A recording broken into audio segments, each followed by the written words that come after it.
Akkam jirtu nagaa fayyaa keessanii hordoftootaa fi daawwattoonni YouTube chaanaala keenyaa. Barumsa har'aa keessatti jechoota sagalee dheeraa qabanii fi gabaabaa qaban waliin ilaalla. Jechoota sagalee dheeraa qabanii fi gabaabaa qaban ilaalla.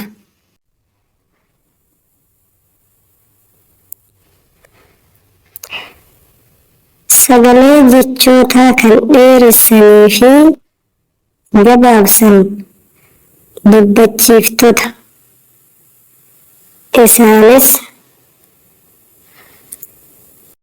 A, E, I, O, U fa'adha.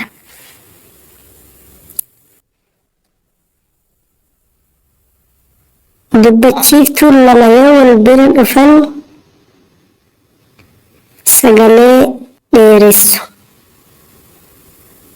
Sagaleen keenya yoo dheerate jecha tokko keessatti jecha dheeraa jecha sagalee dheeraa qabu arganna. Fakkeenyaaf aan lama yoo wal bira dhufe ni dheeressan. Een lamallee yoo wal bira dhufe akkasuma I, O, U. Sagaleen kunneen sagalee dheeraa nuuf kennan. Tokko qofa yoo ta'an ammoo aan tokko, een akkasuma I, O, U kunneen tokko tokko yoo ta'an sagalee gabaabaa nuuf kennan ni gabaabsan. Sagalee gabaabaa irraa argannaa jechuu yoo tokko ta'an, yoo lama ta'an ammoo sagalee dheeraa nuuf kennan. Akkamitti akka sagalee dheeraa kennanii fi gabaabaa kennan ilaalla. Jechoota sagalee dheeraa as jalatti ilaallaa. Jechoota sagalee gabaabaa ammoo as jalatti ilaalla.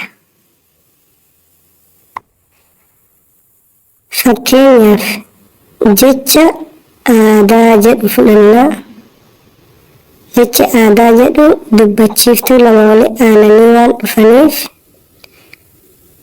ammas booda isaatittillee dura isaatittillee aan lama wal bira waan dhufteef aa jennee asittillee daa, aadaa jenne jechuudha.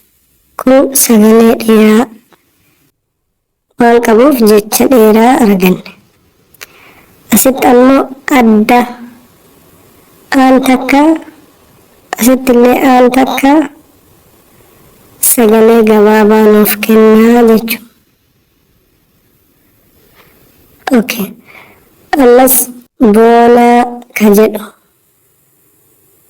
Oon lama, asittillee aan lama boonaa jennee dheeressina. Asitti ammoo oon takka, asittillee oon takka sagalee gabaabaa qabanii bona sagalee gabaabaadha. Bona jechi kun walitti dhufee sagalee gabaabaa nuuf kennee jechuudha. Asitti cuunfaa, cufa, daldalaa, daldala, ergamaa, ergama, faallaa, fala, gaara, gara,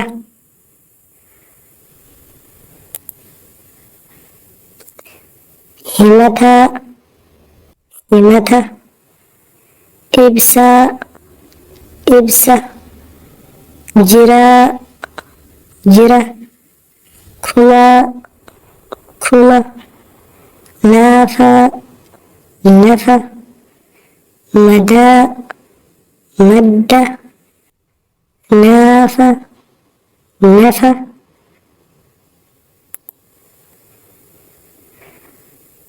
obsa, obsa. qabe, qabe, sadi, sadi, tikse, tikse, birra, bira, qara, qara. Akkuma jenne as jala sagalee dheeraadha. Asitti ammoo sagalee gabaabaadha.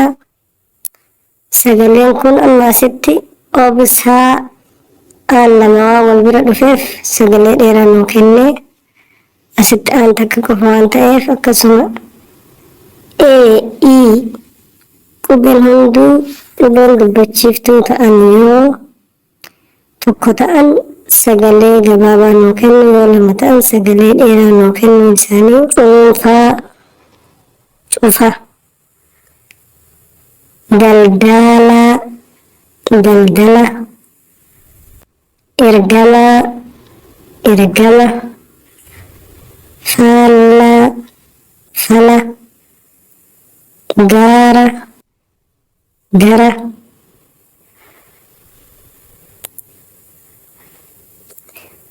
Himata, himata, ibsa, ibsa, jira, jira, kula, kula, nafa, nafa, mada, madda, nafa, nafa.